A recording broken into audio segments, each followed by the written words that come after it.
안녕하세요. 저는 전라도 광주에 사는 35살 여성입니다. 얼마 전 친구 결혼식에 다녀왔는데 코로나 때문인지 하객들이 전부 마스크 끼고 단체 사진을 찍더라고요. 새삼 지난 3년간 격세지감을 느끼고 왔습니다. 결혼식을 가니 코로나 이전에 했던 제 결혼식도 떠오르고 사기 결혼으로 이혼했던 것도 생각나더군요. 한 남자와 결혼해서 이혼까지 징글맞게 얽혔던 인연에 대해 얘기해보고 싶어 이렇게 사연을 보내봅니다. 저와 남편은 2살 차이로 둘 다 20대 후반에 지인 소개로 만나 연애를 하게 됐어요. 저는 음대를 나와 피아노 학원을 운영하고 있었고 남편은 무역회사에 다니고 있었죠. 처음 소개받을 때도 놀랬지만 남자 쪽이 워낙 뛰어난 외모와 매너를 가지고 있어서 제가 좋다고 만나자 했을 때도 평범한 나를 왜 라는 생각을 했을 정도였어요. 결혼은 남자가 적극적으로 해야 성사가 된다더니 저희 커플도 딱 그랬습니다. 은영아, 내가 먼저 결혼하자고 말은 했지만 요즘 회사 사정도 그렇고 자금적으로 많이 힘들어. 간략하게 하자고는 했지만 내 마음이 좋지는 않네. 다른 여자들은 전부 호화롭게 씩 올리고 혼수도 좋은 거 많이 할 텐데. 원래 그렇게 사치 부리는 스타일도 아니지만 오빠 상황이 안 좋은데 어떡해? 우리 부모님이 전세보증금 도와주신다고 했고 혼수나 결혼 비용은 줄여서 서로 할 만큼만 하면 되지 뭐. 그렇게 이해해줘서 고마워. 너의 그런 마음 씀씀이에 반한 거 알지? 나도 평소에 오빠한테 배려 많이 받는 걸. 우리 앞으로 지금처럼만 서로 아끼고 잘 살자.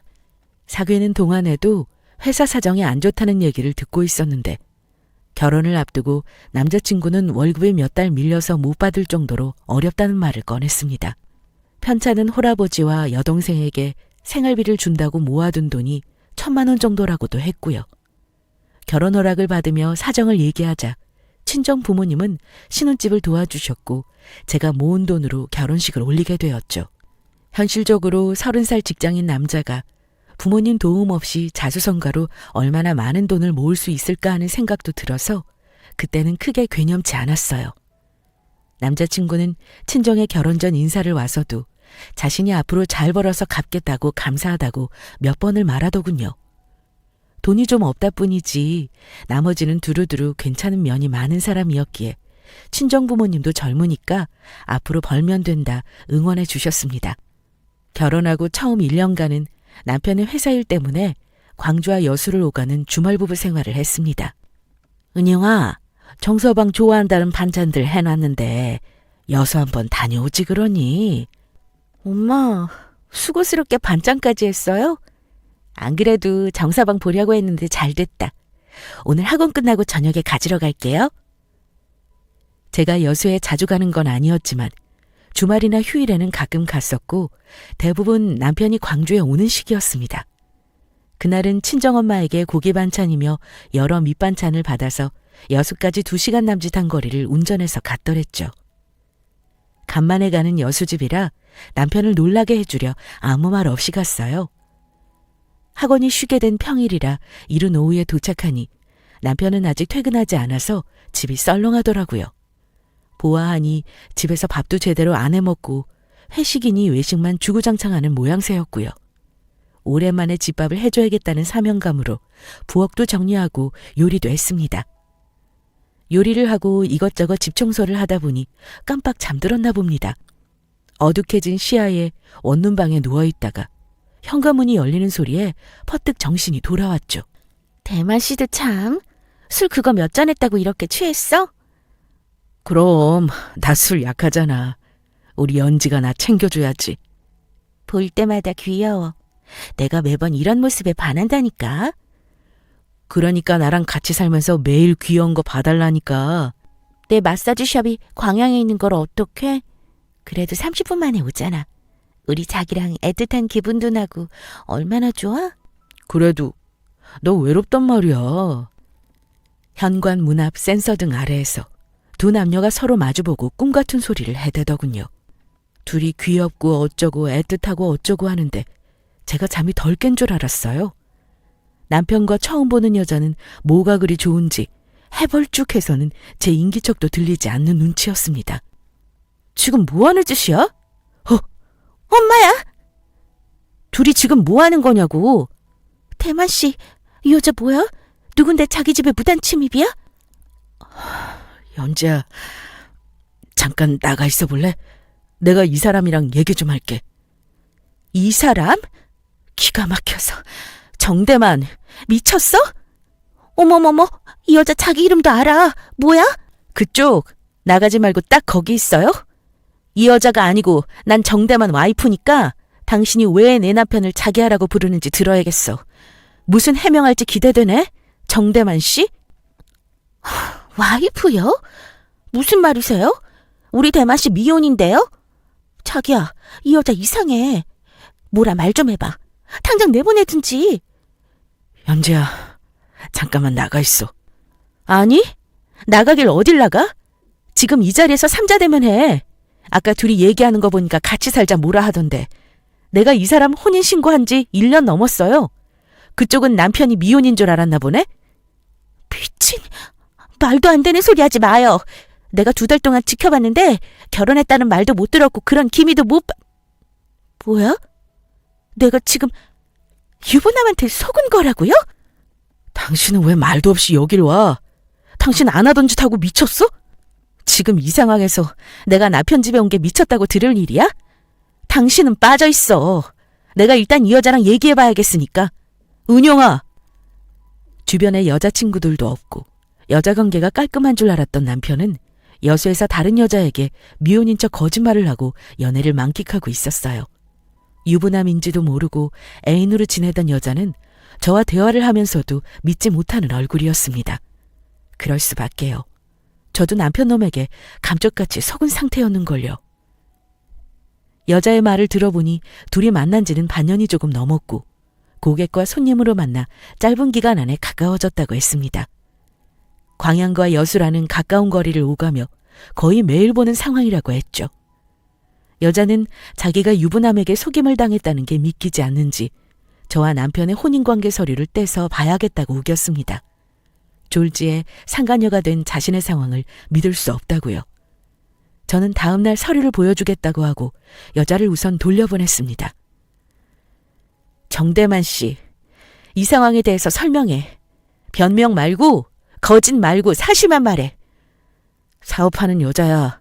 거래처 사람 통해서 알게 돼서 내가 자금 도움 좀 받았고 남자 만나고 싶다고 외롭다고 나한테 꼬리치는데 별 수 있어? 돈 관계도 있는데 그래서 맞장구 쳐준 거야. 내가 곧 정리하려고 했어. 돈 상환할 방도가 생각이 안 나서 끌고 있었던 거지. 지금 그걸 말이라고 해? 그게 변명이냐고. 미혼이라고 속였다며. 당신 진짜... 나 엄청 충격이야. 진짜 저 여자랑 나랑 둘 다 모르게 이 관계를 끌고 갈 수 있을 거라고 생각했어? 당신이 한 짓거리 때문에 나도 저 여자도 동시에 호구등신 된 거 알아? 저 여자랑은 정리하려고 했다니까. 어떻게 결혼까지 올리고 총각 행사를 할 수 있어? 나랑 결혼한 지 이제 1년이야. 일 때문에 혼자 살게 했더니 다른 여자랑 바람을 펴? 기가 차서. 내 호적에 올라간 건 너뿐이야. 저 여자는 그냥 잠깐 그런 관계였다니까. 그 말 듣고 내가 좋다고 해야 해? 당신에 대한 신뢰가 와장창 깨졌는데? 남편은 저를 더 사랑한다며 저 여자와는 오해하지 말라는 말도 안 되는 변명을 늘어놓더군요. 그 순간 제가 결혼한 남자의 실체를 알게 된 기분이었습니다. 그리고 사랑한다고 했던 지난 날들이 하루아침에 휴지통에 처박히는 것 같았고요. 저와의 관계는 둘째치고 당장에 돈을 상환하지 않으면 법적인 대응을 하고 만다는 그 여자와 관계를 푸는 게 더 급했습니다. 저와 남편의 가족관계 증명서를 본 여자는 거품을 물고 더 발악했고요. 합의를 해서 풀어나가면 될 문제이기도 했지만 문제는 빌려간 돈이었습니다. 3천만 원 돈 때문에 소송이 일어날 판이었죠. 갑자기 그 큰 돈을 어디서 구할 수 있을지 난감하던 차에 남편은 제게 제발 살려달라고 다시는 그러지 않겠다고 했습니다. 투자를 하면서 그 돈을 날리고 돈 빌릴 곳도 없다고요.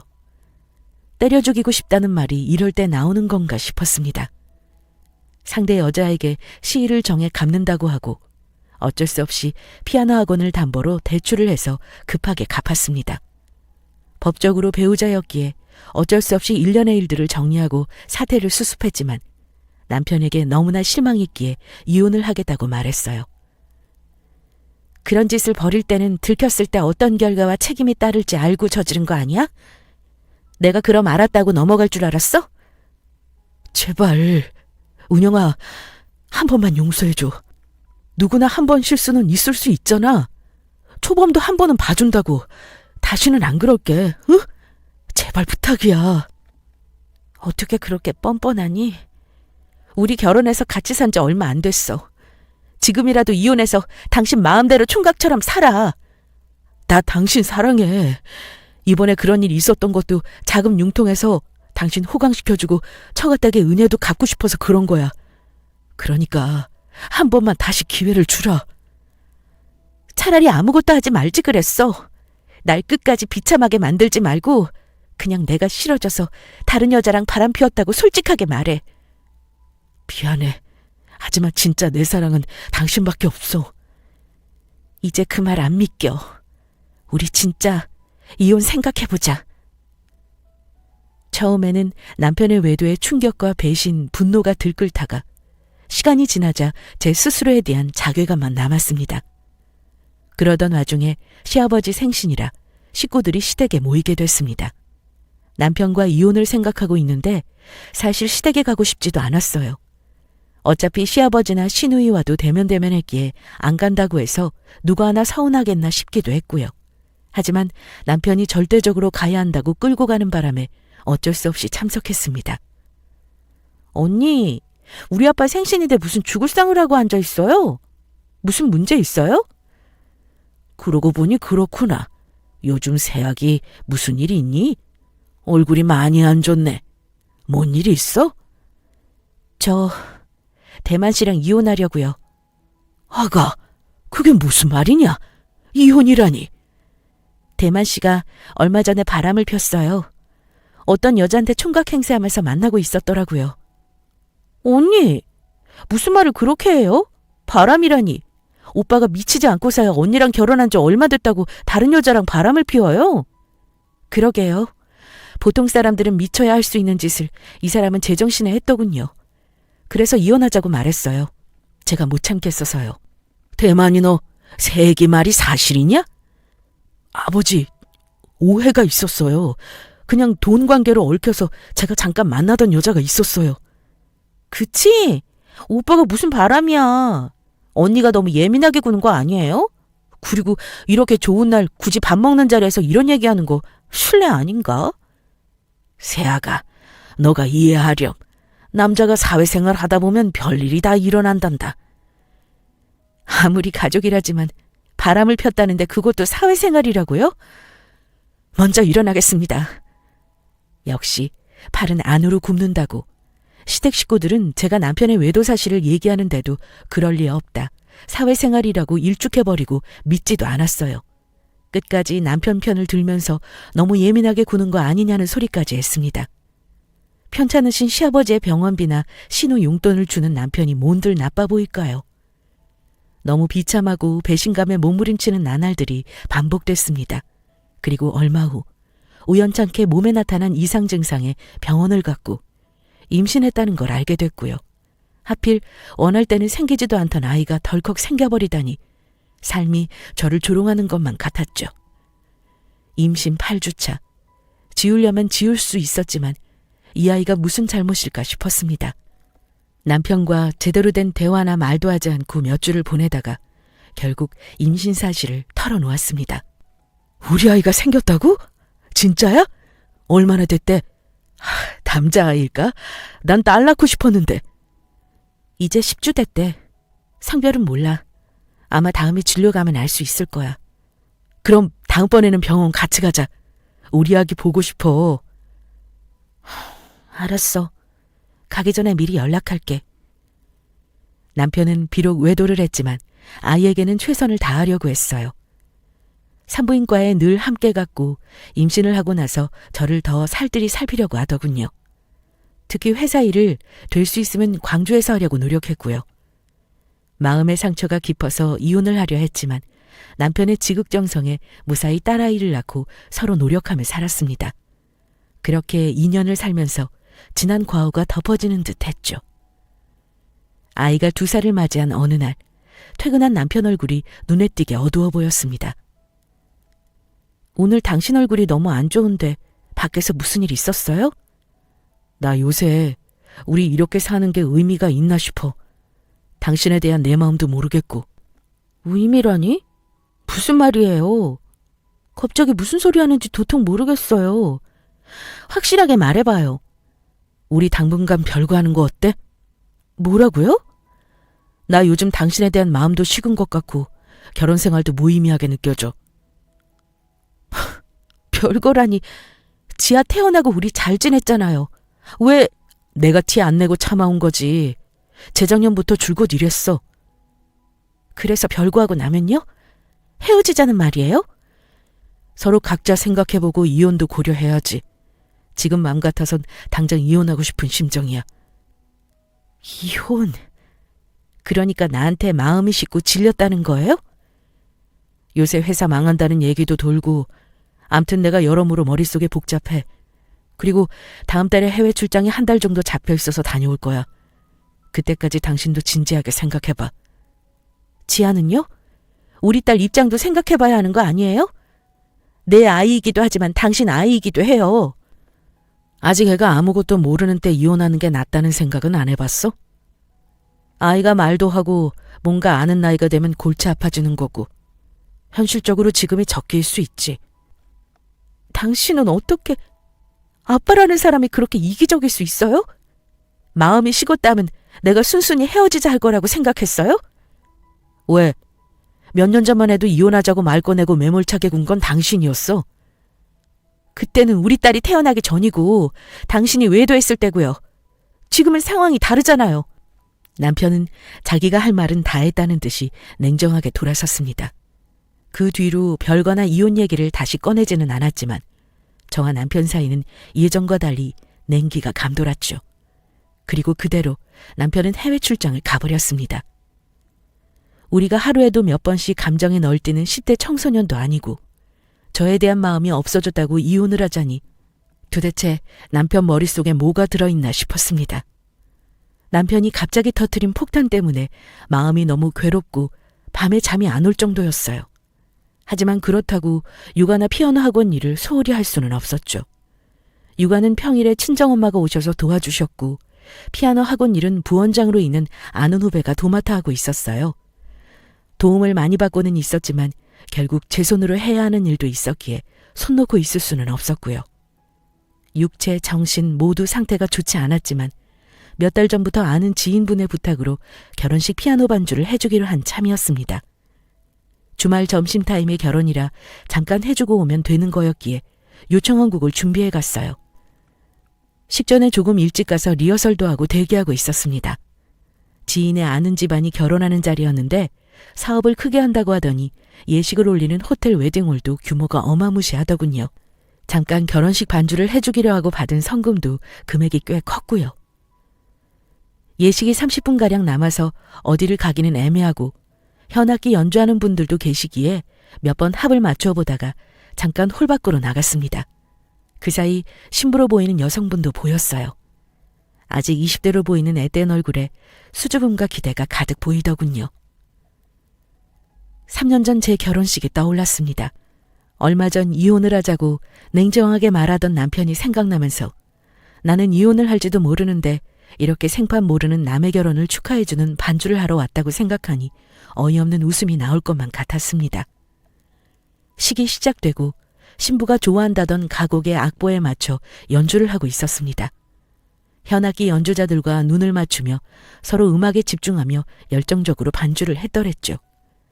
잠시 사회자의 안내 멘트와 결혼 스토리가 흘러나오면서 식장 옆면 커다란 스크린에서 신랑 신부 영상이 켜졌습니다.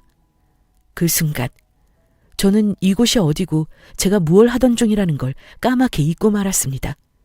영상에 나온 신랑의 얼굴은 해외 출장으로 해외에 있어야 할 제 남편이었으니까요. 사람이 너무 놀라면 아소리도 안 나온다더니 제가 겪어보니 진짜 그렇더군요. 헛것을 본 것 마냥 한참을 스크린에서 눈을 떼지 못했습니다. 혹시나 비슷한 사람을 착각한 건가 싶어서요.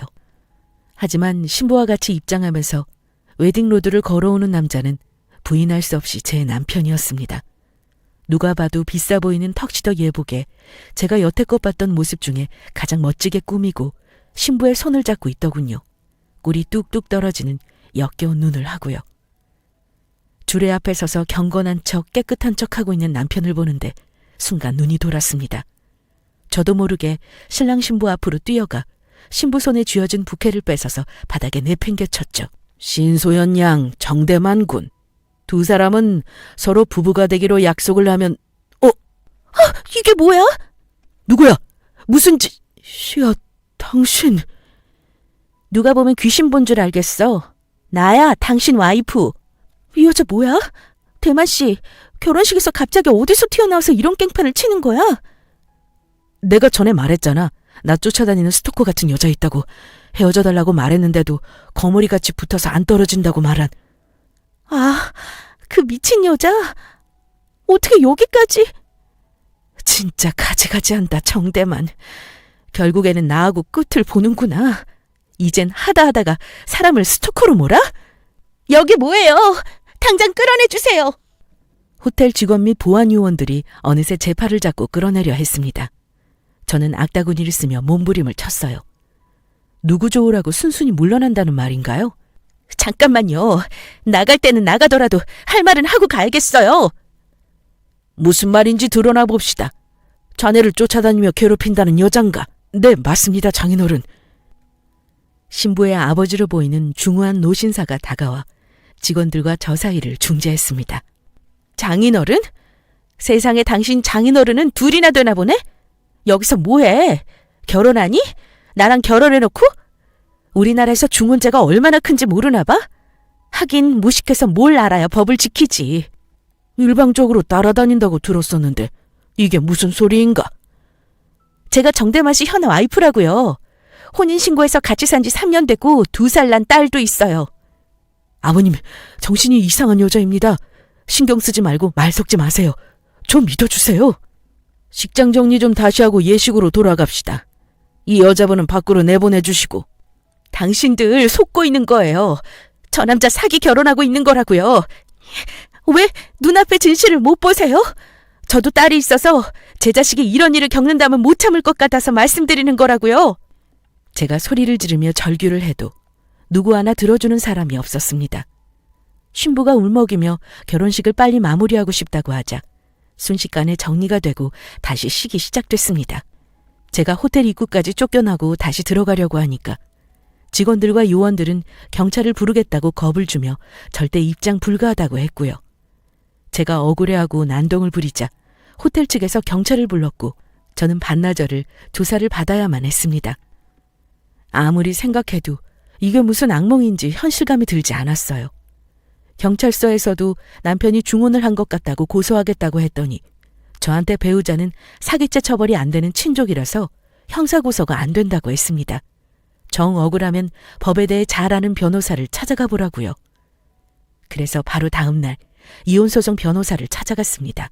남편분에게 사기 결혼을 당하신 것 같다고요. 억울하게 저희를 찾아오시는 분들 정말 많습니다. 하지만 배우자는 친족 상도례 때문에 처벌 불가하고요. 아직 대한민국에는 사기 결혼 자체에 대한 처벌 규정이 없는 상황입니다. 그런 법이 없다고요? 얼마나 많은 사람이 배우자 때문에 고통받는데 법적으로 처벌이 없어요? 어떻게?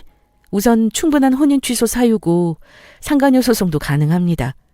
더욱이 말씀하신 결혼 자금이나 빌려주신 돈도 받아내도록 하고요. 아이 양육권 양육비도 받아야 하네요. 금방 제가 말씀드린 일들 모두 소송하고 준비하려면 진짜 열심히 해야 합니다. 저희와 인연이 닿았으니 최선을 다해 돕겠습니다. 이 모든 걸 하려면 얼마 정도의 시간이 들까요? 저희가 어떻게 하느냐에 따라 다르죠. 반년부터 1년 반 그 이상을 넘어갈 때도 있습니다. 법적 허용 내에서 하는 게 원칙이지만 혹시 필요하시면 이분 한번 찾아가 보세요. 남편분이 사기를 치셨으니 저희도 소송에서 조금 특별하게 도움을 받아야 할지도 모르겠네요.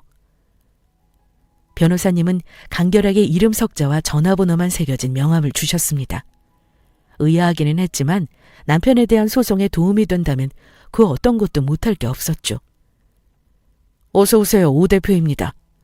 예전에 법조계 쪽에서 일하다가 이렇게 귀한 고객들만 가끔 도와드리는 일을 하고 있습니다. 어떤 문제가 있으셔서 오셨나요? 저는 장 변호사님 소개로 왔어요. 남편과 이혼 소송에 도움이 될 것 같다고 하시더군요. 이혼 소송 중이시구나. 간략하게 남편에 대해 얘기해 주세요. 그 뒤는 제가 알아서 진행하겠습니다. 처음 보는 낯선 남자에게 지난 결혼 생활과 사기 결혼에 대해 적나라하게 얘기한다는 게 쉽지 않았습니다. 하지만 부끄러움보다 분노가 더 커서 이야기를 꺼낼 수 있었죠. 정대만, 일단 남편에 대해 상세하게 조사할 필요가 있어 보이네요. 여러 가지가 얽혀있는 관계이기 때문에 누가 더 많이 약점과 정보를 쥐느냐가 이 소송의 관건입니다. 변호사들은 자기들 권한 뺏길까봐 이런 사설업체 의뢰 완전 싫어하는 편인데 장 변호사님도 예사롭지 않다고 느끼셔서 소개시켜 주신 것 같네요. 최대한 빠른 시일 내에 다시 뵙도록 하겠습니다. 네, 잘 부탁드려요. 2주 정도 뒤 흥신소 오 대표에게 연락이 왔습니다. 남편에 대한 신상조사나 현재 상간녀와의 관계에 대한 조사가 마무리가 됐다고요. 일단 이혼 통보를 하고 남편분이 집에 안 들어오셔서 현재 위치 추적부터 했습니다. 그리고 여기 남편의 과거부터 현재까지 한번 보시겠습니까? 네, 보여주세요. 마치 열어서는 안 되는 판도라의 상자를 여는 기분이었습니다. 육안으로 확인하기에도 방대한 양의 자료들이었고요. 남편의 삶은 말 그대로 거짓과 사기로 가득했습니다. 저와 혼인신고 후 자식 낳고 살면서 20대 어린 여자랑 또 결혼식을 올린 것도 감당이 안 됐는데 알고 보니 저와 한 결혼이 첫 번째 결혼이 아니더군요. 20대 초반의 연상의 어떤 여자와 2년간 결혼 생활을 한 걸로 보였습니다. 그럼 저와 첫 번째 결혼이 아니라는 건가요? 그렇죠. 의뢰인님 만나기 3년 전에 이혼 후 재산을 한몫 챙겼던 걸로 보입니다. 20평대 아파트와 차량 및 이것저것을 명의 변경한 게 보이더군요. 아마 그 아파트는 현재 시아버지와 신우가 살고 있고요. 첫째 부인은 자수성가한 사업가로 보이는데 말 그대로 의뢰인과 똑같이 모든 것을 모르고 사기 결혼당한 거죠. 제가 두 번째고 또다시 세 번째 사기 결혼을 하려고 했다는 말인가요? 사기 결혼도 여러 번이지만 여자 관계가 보통이 아니던데요. 말씀하셨던 광양에 사는 여자분부터 의뢰인님과 결혼 생활 3년 동안에도 5명 정도의 내연녀가 지역마다 있었던 걸로 보입니다. 지금까지 유지하고 있는 관계도 있고요. 아니, 도대체 이게 무슨 일인지.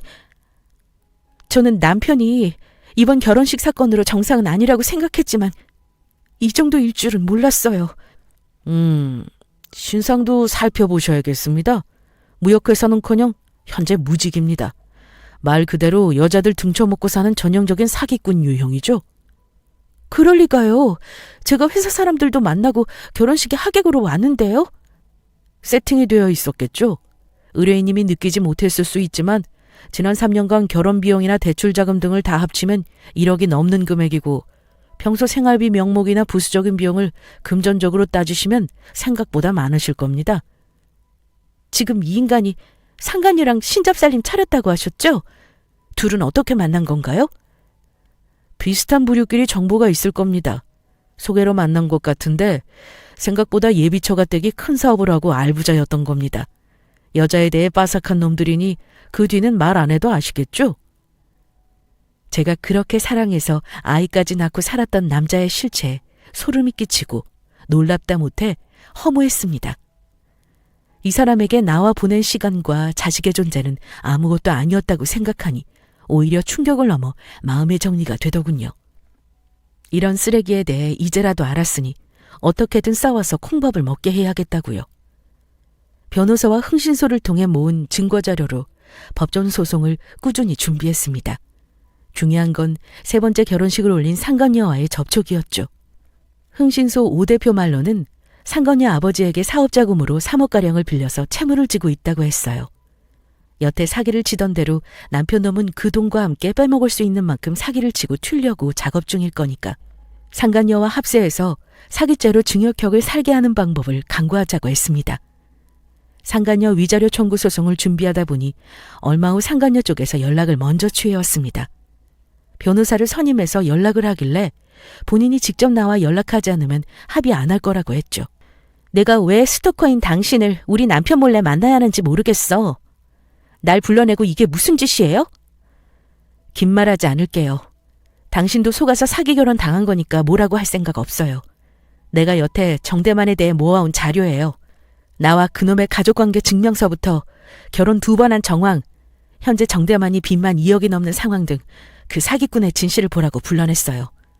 당신이 사기 결혼 3번째 희생자고요. 한참을 자료를 살펴보던 여자는 저를 다시 보더군요. 내가 이게 진짜인지 위조인지 어떻게 알죠? 당신도 여자라면 촉이 있을 거야. 그 남자랑 같이 있으면서 의심 가는 부분 진짜 털억만큼도 없었어요? 난 그 부분에 베팅을 하는 거죠. 나도 그 구린 냄새를 맡아봤으니까. 내가 없다면요? 그냥 내 남자한테서 꺼져달라고 한다면요? 당신 결혼하던 날 나보고 어떻게 식장에 있냐고 했죠?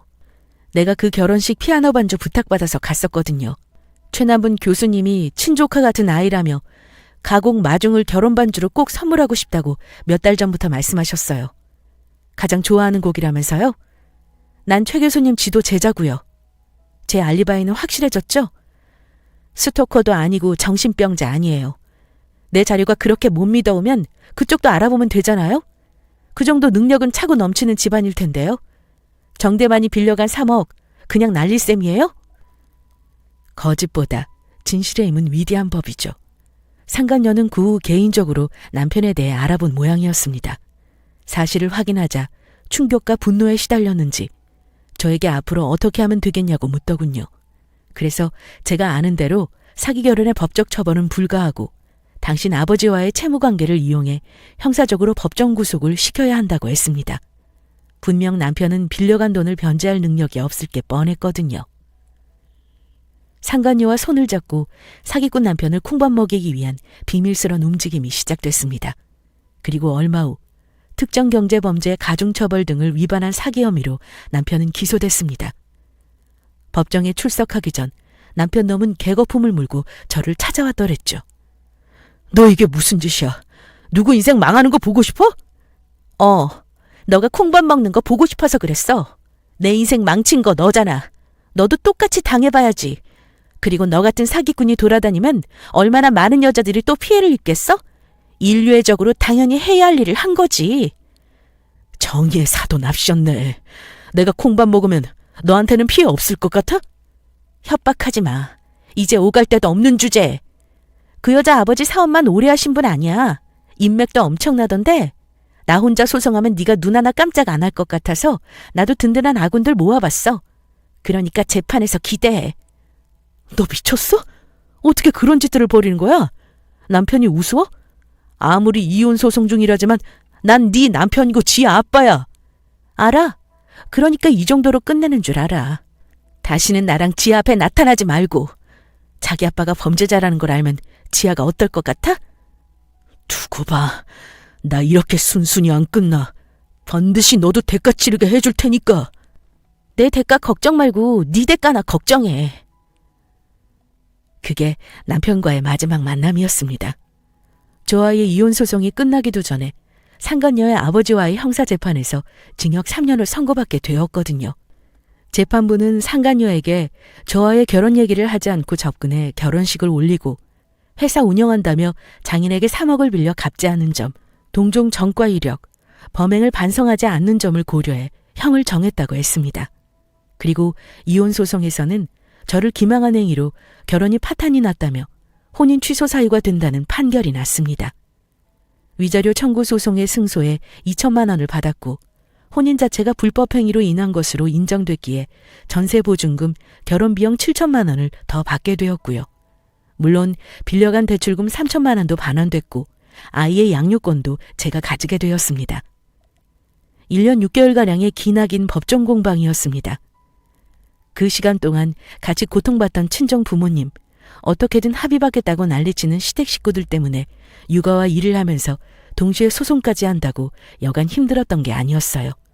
하지만 저를 바라보고 활짝 웃는 딸아이를 보면서 내가 당장 힘들지만 앞으로는 진실되고 행복한 삶을 살 수 있다고 생각하니 그 어떤 것도 참을 수 있었습니다.